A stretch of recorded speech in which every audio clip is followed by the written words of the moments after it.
So I'm going to try to step out, and I'm going to try to pull his hand like number 7 on the wooden dummy, and I'm going to try to lop him. But he feels this, and he stops me. Okay? So he comes in not just with a covering tan, but it's an aggressive covering tan.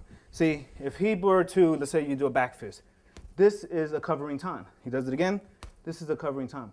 I'm going to do an aggressive tan where I get him, see that? This is aggressive. So you don't want to compromise your tan. If I'm here, I don't want to bring him up because that leaves my plank open too. Okay, so positionally, again, everything that I teach, the key is that you have to be there positionally. So that when he does it, so I'm going to go, step, and then positionally, he's going to take me and boom, open me up. So it puts me in a position where I really can't do anything for that moment. Okay, so anything that I'm going to do to cover that has to be done before it. Okay, and I'll get to that in a second. But I want him to do it again. So I come in, I want to lop him. Okay, I'm going to use the same drill from the wooden dummy form, number 7. I'm going to take it, step, and move. Okay, so I'm going to try to attempt that, and he's going to come in with an aggressive tan. Okay, and it's actually tan da because he's going to be hitting me with the tan. Now it's all position too, I want you to know, because I step out to lop. When I'm lopping, his position is going to pull me off from my center. So he could have tried to come towards my center, but if he would have done that, then it would have just been easier for me to execute the next one. But he's actually taking me off my center. So it's not a physical brute. This is not physical brute entry. This is position. This is his body coming in as a unit, and this is his whole force, head to toe. This is not him overpowering me, okay? And I want you to see that when I come in, you got to keep in mind that originally I step, okay?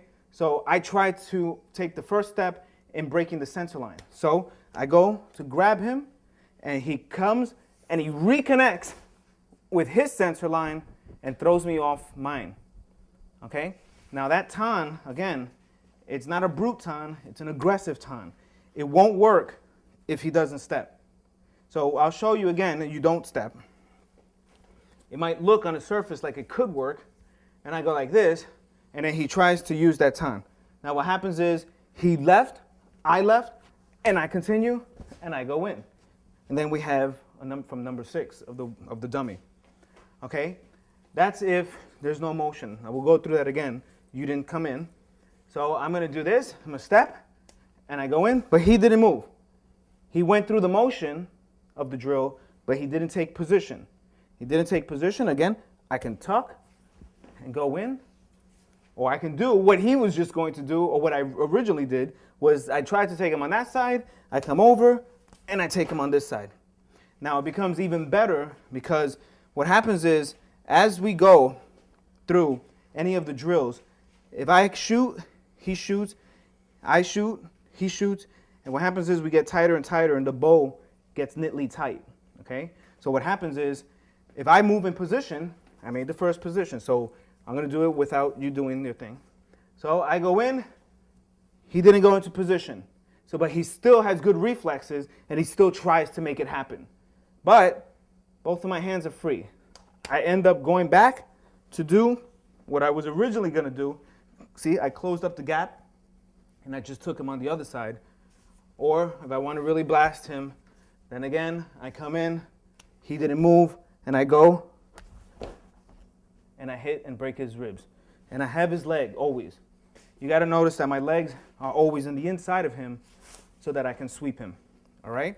But all that said, he's actually doing it with his position. So this is not just going through the motions. And you'll see the difference. Again, this is not brute strength, it's position. And we already showed you how that doesn't work. So I go in, boom, position. Okay? He took my central line, and he threw my center line off.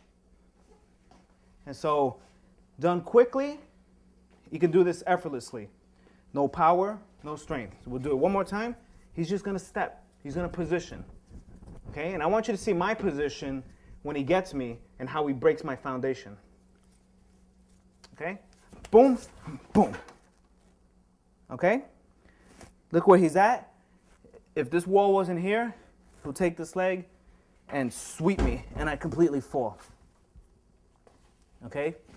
So, how do we counter that before that happens? So a couple of things are happening here. Again, I'm going in. I made the first move. He goes in. Now, remember I said, it's almost like a mirror of what he can do, but I have to be that much closer, okay? And we want to try to choose the shortest distance. So if I go here and I position number one, and then he goes and he positions, I want to show you something. I don't have to travel far. Now, this only happens as he's coming in. If he already went so far, it doesn't work. I have to get him as he's coming in, okay? So we got to keep that in mind. I want to show you. He goes in, he's doing everything, so I have to get him as he's coming in, okay? If I miss it just a second, and he does exactly what he's been doing, and then I miss it, he executes his drill. I can't stop him. So I have to get him as he's coming in. So he's going to do it, and I'm going to be a second too late. Go in, I'm too late. Okay? Now, if I do it the way it's supposed to be done, and I go in, as he's coming in, I move. Position, and I also, the same leg he had, I have this leg also. Boom. Okay? So it's really, if you haven't noticed already, everything is a matter of position. I've said this a million times, you know, it's great if you have speed. I mean, we can go here, I can touch him, I can come here, and boom, and I can do that. But it looks fancy. But I'm going to try that same thing, and he's just going to do one thing. He's going to occupy my center. It looks fancy. And if you do this to an opponent who doesn't know, it's going to be overwhelming, and he might get hit. But to someone who knows and knows how to get their position, this is not going to work. Speed is nice, but it's only an addition to your position and the whole structure of Chisao. Okay? So I'm going to go in. I'm doing it. There we go. That's his first step. He occupied my center. Same speed. I'm going to do it again. I come in. Boom. Occupies my center. Why? If we were to do this in slow motion, if I'm fast and he didn't know what he was doing, I can come here, touch him before he reacts, okay? And because his brain is feeling all of these sensories, he shuts down and he'll forget the simple usage of moving forward in position. And that's what a lot of Chisao people do, okay? So what we want to try to do, if he knows the speed thing is not going to work. And the reason why I say that is because if I let go to hit him here, I get hit. If I'm going to hit him, I have to lean on him. And it's not going to be as easy as it was when I did my speed. Again, I go in, boom, boom, boom. He comes in. Okay? It's very easy. It looks fancy, but it doesn't work. Okay? So in order for me to get him, I need to position. I need to hit him, boom. It's that speed with position. Now, it becomes a little tougher for him to kind of grab hold of his bearings. Okay? But he can do it. But for this sample, the point is that if I'm not in position, I can have flowery, fast hands. It's not going to be the same thing.